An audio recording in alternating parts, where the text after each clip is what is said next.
Tai Laura, artėja šventinis laikotarpis. O, tikrai taip, visai ne už kalnų. Tai vat- Savaitė beliko. Jo, tai vat norėjau paklausti tavęs. Gal tu gali parekomenduoti kažką tai žmonėm, kurių intraversija labai išreikšta? Nes mano draugų rate labai daug žmonių, kurie tikrai stipriai intravertai. Ir nelabai, iš jų išgirstu, ir aš pats pakankamai intravertiškas, išgirstu tokių pastabų, kad o ne, šventas ateina, vėl reiks kentėti. Kentėt. Jo. Tai ar tu gali kažką patarti va tiem intravertam, kurie taip vargsta toj socialiniai erdvėjai, kaip jiem tas šventes išgyventi su kuo daugiau pozityvo? Labai geras klausimas, Vyteni, ir iš tikrųjų rezonuoja man pačiai, nes aš iš tiesų esu intravertė. Aišku, ne tai, kad iškęsti šventes, gal taip negalvoju, bet realiai tikrai būna sunkių momentų, būnant tarp žmonių ir daugiau dienų. O realiai, žinok, nesimato. Iš komunikacijos tikrai nepasakyčiau, kad intravertas. Tai va, jeigu prie tų patarimų, tai pirma atėjusi mintis, tai vėlgi, kas yra svarbu intravertam, jeigu pradžioje ar ne, tai laikas savo ir energijos atgavimas būnant vienam. Kas švenčių periodą tikrai yra sudėtinga. Bet vėlgi labai svarbu tada savo susidėlioti tam tikrą struktūrą, kad ir tame švenčių maratone chaose galbūt galiu savo skirti kažkiek laiko pabūti vienai. Ar ne? Galbūt, nežinau, išeiti pasivaikščioti, išvesti šunį, kol namiškiai prie stalo ar ne, ar šeima. Bet automatiškai kyla klausimas, o ką daryti su žmonėm, kurie tomis dienomis su tavim? Kaip juos ar informuot, kad, sorry, aš intravertas, palikti mane ramybėj tomis valandomis, kaip jiem pranešti žinią? Jis gali nesuprasti. Gali, tikrai gali. Jeigu tai yra patys artimiausi žmonės, aš manau, kad tikrai tą iškomunikuoti galima, priminti, aš manau, kad ir žino, ir tikrai tas galbūt ir būna išsakyta. Ir tikrai neturėtų supykti ar nesuprasti.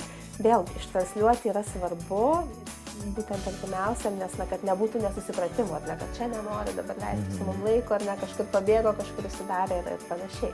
Tai tiesiog, kad, aš esu intravertė ir nelabai man faina, smagu su jum visais pabūti, bet, tarkim, aš ten truputėlį atrasiu laiko, nežinau, galų gale, išeiti išplauti lėkštes, ar ne, pabūti truputėlį virtuvėje ir su savim.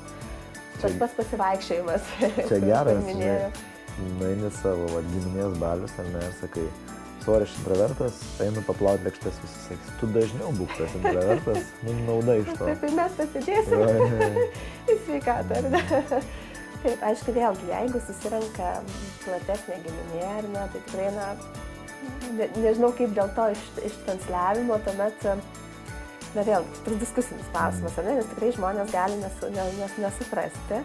Ir tada reikia pradėti aiškinti, kas tas intravertas ir kodėl man svarbu pabūti vienai ir taip toliau, kad nebūtų kažkokių interpretacijų netinkamų. Tai tada tiesiog, ištaikyti galbūt savo tam tikrus momentus, truputėlį atsitraukti, jeigu jaučiam, kad to reikia.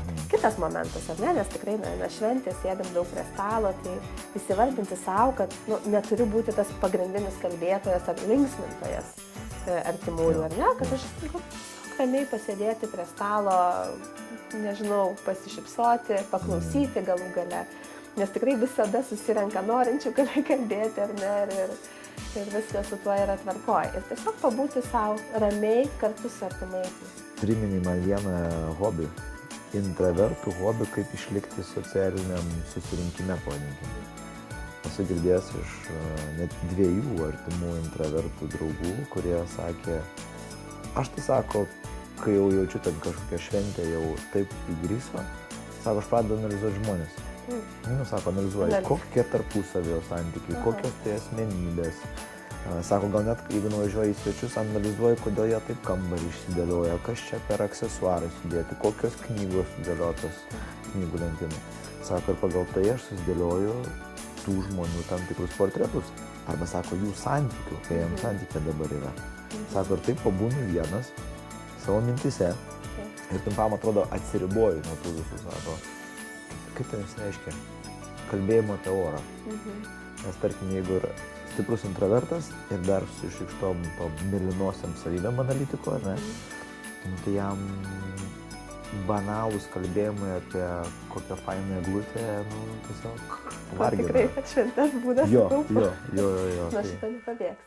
nu, tai vat jie atradė tokį pabėgimą, žinai, kaip patenkinta savo introversiją ir analitiko poreikį. Čia labai įdomu. Iš tiesų, nesu girdėjus. Reikės išmėginti. Žinai, dėl ko žmonės turbūt neprisipažįsta, Mhm. nes toks atrodo biški krypį, žinai, užsiėmimas. Mhm. Tai va. Supratau. Tai dar vienas iš tokių patarimų, Jo. ar ne, būtų. Ir vėlgi, jeigu šventės yra etapas, Mhm. proga pabūti su artimaisiais, iš tiesų taip. Aišku, tikrai, vat, tavo pasiūlytas būdas, ar ne, tam tikras atsitraukimas ir fiziškai, šeimas pasivaikščioti, lėkščių plovimas.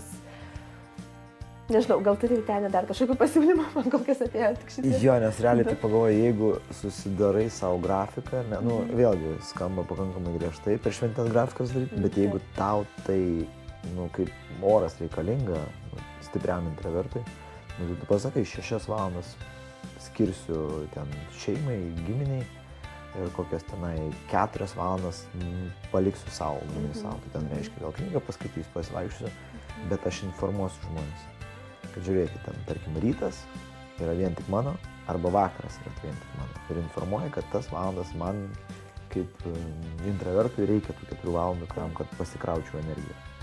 Tas informavimas irgi gali padėti ir kitiem, ir pačiam, nes tu žinosi, kad tu jau informavai žmonės. Taip. Ir galvoje bus struktūra. Atidirbu tas 6 valandas, nes tai yra darbas. Ir tada poilsis. Taip. Tai va. Da paprasčiau išbūti. Jo. Ar net tą šventinį laiką. Kai žinai, kada kančia baigsis.